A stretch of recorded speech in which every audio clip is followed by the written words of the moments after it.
Hello दोस्तों, apex education में आप सभी का स्वागत है। तो दोस्तों, आज के दिन आप लोग देख सकते हो कि मार्केट में जो है एक्सट्रीम लेवल की वोलेटिलिटी थी, बट जिस भी ट्रेडर को प्राइस एक्शन और लिक्विडिटी का एडुकेट नॉलेज था तो उसका दिन भर अच्छा गया है, क्योंकि ये ओपनिंग के बाद जो निफ्टी ने गिरावट दी, जैसे कि हमने कल प्रेडिक्ट किया था कि मार्केट फ्लैटिश खुलेगा, फिर उसके बाद गिरावट आ सकती है। तो आप लोग देख सकते हो कि वो चीजें जो एग्जैक्टली हुई है। बट उसके बाद कॉल साइड में अचानक से जो प्राइस एक्शन और लिक्विडिटी आ गई थी, तो क्लियरली मैंने सभी अपने स्टूडेंट्स को भी बोला था कि भले ही जो हम नेगेटिव व्यू लेकर बैठे, बट अचानक से कॉल साइड में ये जो सपोर्टिव प्राइस एक्शन लिक्विडिटी आ गया है, और देखा जाए तो बैंक निफ्टी भी जो बिल्कुल सपोर्ट नहीं कर रहा है, तो इसके बावजूद भी जो निफ्टी में कॉल साइड का प्राइस एक्शन और लिक्विडिटी जो काफी ज्यादा सपोर्टिव है। और जब भी ऐसा होता है तो मोस्टली उस दिन जो मार्केट में रैली देखने को मिलती है, एंड आप लोग देख सकते हो कि एग्जैक्टली जो वैसा ही हुआ है। ठीक है, तो अगर आप लोग भी मेरी तरह जो डेली बढ़िया एनालिसिस करना चाहते हो, किसी के ऊपर भी डिपेंडेंट नहीं रहना चाहते हो, तो हमारा एफएनओ मास्टर ट्रेडिंग कोर्स मैं हर एक व्यूअर को हाईली रिकमेंड करूंगा ज्वाइन करने के लिए,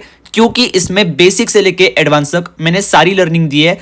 price action, liquidity, option chain, technical analysis और डाटा रीडिंग, इसके ऊपर मैं डेली प्रैक्टिकल नॉलेज देते रहता हूं। और ये कोर्स अगर आप लोग एक महीना भी जो मेरी गाइडेंस के अंदर सीख लेते हो, तो आपकी स्किल्स इतनी ज्यादा इंप्रूव हो सकती है कि आप लोग खुद के दम पे जो प्रेडिक्ट करना सीख सकते हो कि मार्केट कब ऊपर जा सकता है, कब नीचे आ सकता है, अगले दिन गैप अप होगा या गैप डाउन होगा, किस दिन साइड में निकल सकता है, किस दिन अवॉइड करना बेहतर होगा, किस दिन मार्केट में मैनिपुलेशन हो रहा है, कॉल साइड का प्राइस एक्शन और लिक्विडिटी सपोर्टिव है, पुट साइड का, ये पूरा नॉलेज आप सभी को आ जाएगा। एंड आपको किसी के ऊपर भी जो डिपेंडेंट नहीं रहना पड़ेगा।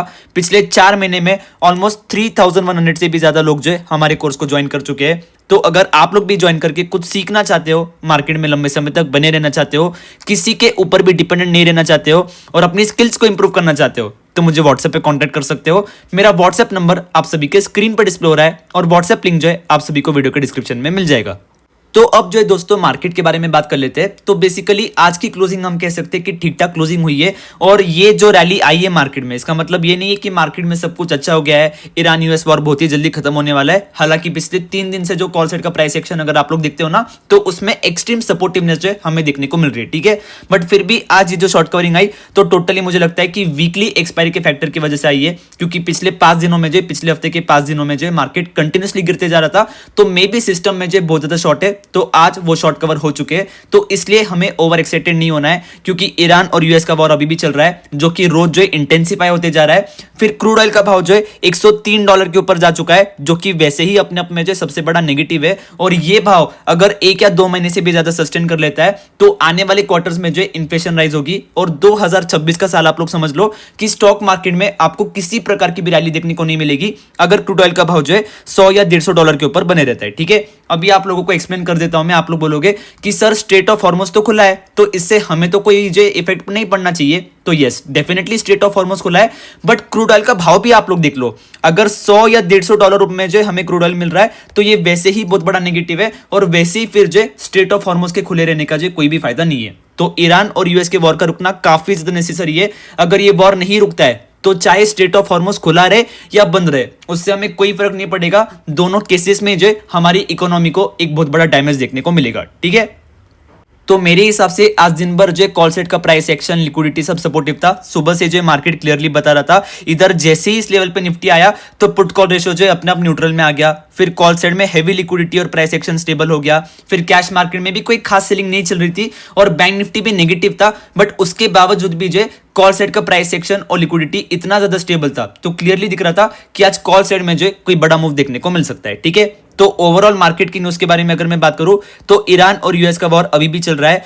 क्रूड ऑयल का भाव $103 के ऊपर निकल चुका है, जो कि एक्सट्रीमली नेगेटिव है। स्ट्रेट ऑफ हॉर्मुज सिर्फ इंडिया के लिए ओपन है, बट अगर क्रूड ऑयल का भाव जो है $103 के ऊपर बने रहता है, तो फिर भी जो ये चीज हमारी इकोनॉमी के लिए नेगेटिव ही कंसिडर की जाएगी। और अभी भी हमें कंफर्मेशन नहीं मिला है मार्केट में कि यस सब कुछ ठीक हो चुका है, और इधर से मार्केट में रैली आने वाली है। ठीक है, ये जितनी भी रैली और शॉर्ट कवरिंग आज के दिन आप सभी को देखने को मिल रही है, मे बी ये वीकली एक्सपायरी का फैक्टर है। तो थोड़ा सा मुझे लगता है कि आप सभी को जो संभल कर रहना चाहिए, क्योंकि सिस्टम में जो काफी ज्यादा शॉर्ट थे, तो हो सकता है कि उस फैक्टर की वजह से जो आज ये शॉर्ट कवरिंग आप सभी को देखने को मिली है। ठीक है, तो निफ्टी की अगर कल मैं ओपनिंग की बात करूं तो जिस तरह से जो निफ्टी, सेंसेक्स, बैंक निफ्टी सभी ने जो डे हाइस के आसपास क्लोजिंग दी है, तो कल एक flattish to gap up opening के जो 90% पॉसिबिलिटी दिख रही है।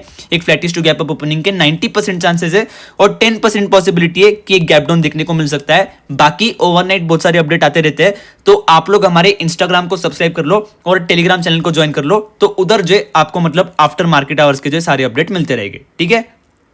और बाकी कल अगर मैं इंट्राडे मोमेंटम की बात करूं तो अभी भी मेरा जो है मार्केट पे थोड़ा सा नेगेटिव पॉइंट ऑफ व्यू बना है, क्योंकि ईरान और यूएस का वॉर जब तक खत्म नहीं हो जाता तो तब तक हमारे मार्केट पे जो थोड़ी बहुत नेगेटिविटी मंडराती रहेगी। 2 दिन से निफ्टी, सेंसेक्स से जो ग्रीन में क्लोजिंग दे रहे तो इसलिए ही दे रहे क्योंकि सिस्टम में बहुत ज्यादा शॉर्ट जो है फंसे हुए हैं, तो उनकी थोड़ी बहुत शॉर्ट कवरिंग देखने को मिल रही है, शॉर्ट थोड़े बहुत जो अनवाइंड हो रहे हैं, तो उसकी वजह से जो है ये थोड़ी बहुत कवरिंग आ रही है। ओवरऑल मार्केट में नेगेटिविटी भरी है और जब तक क्रूड ऑयल का भाव जो है वापस से $80 या $70 के नीचे नहीं आ जाता तब तक हमारे स्टॉक मार्केट के लिए जो कुछ भी पॉजिटिव नहीं है, चाहे जितनी भी अच्छी खबरें क्यों ना आ जाए। जब तक क्रूड ऑयल का भाव $70 के नीचे नहीं आ जाता तो कोई भी पॉजिटिव न्यूज आती है तो उसका कोई मेजर इंपैक्ट जो है आपको दिखने को नहीं मिलने वाला है। और जैसे कि मैंने कहा कि 3 या 4 महीने से ज्यादा अगर क्रूड ऑयल का भाव जो है $100 के ऊपर सस्टेन कर जाता है तो ये चीज जो है एक्सट्रीमली नेगेटिव साबित होगी, ठीक है।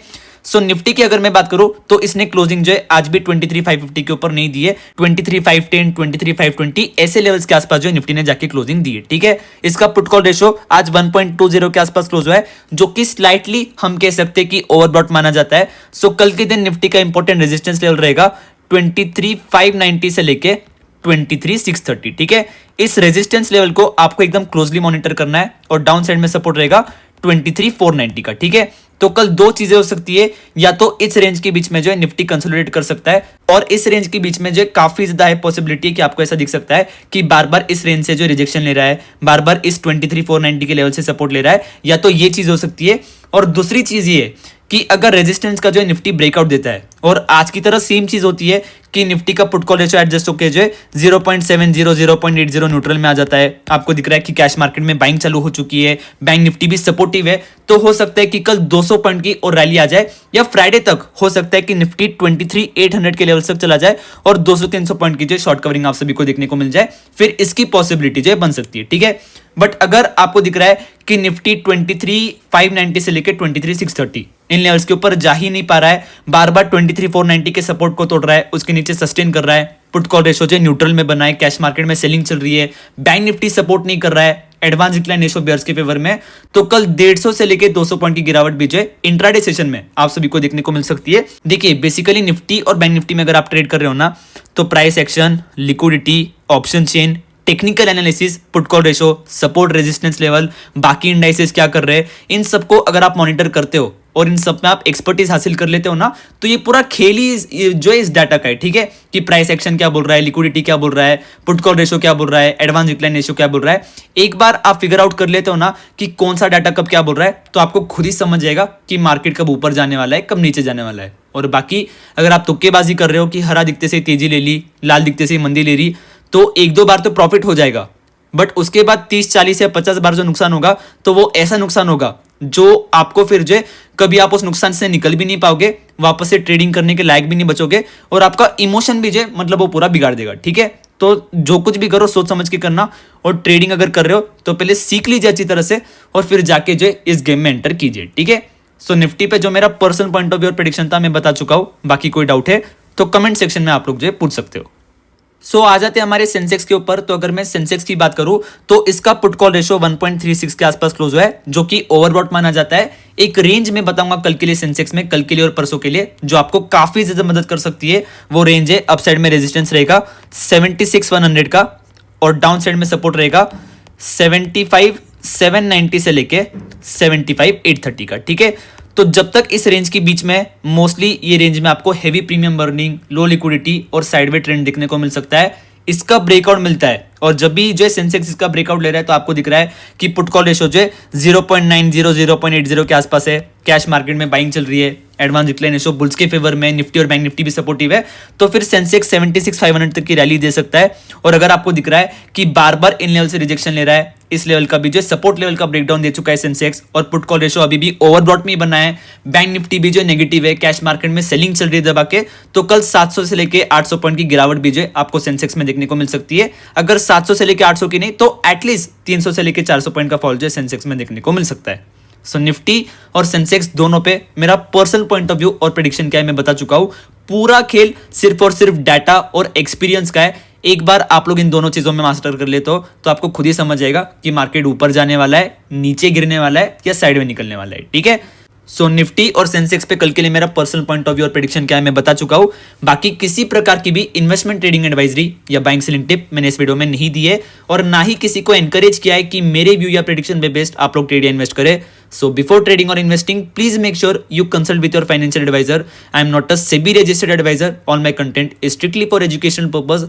आई will not be responsible for any of your financial losses. Thank you for watching the video. Keep loving, keep supporting. Have a great evening ahead.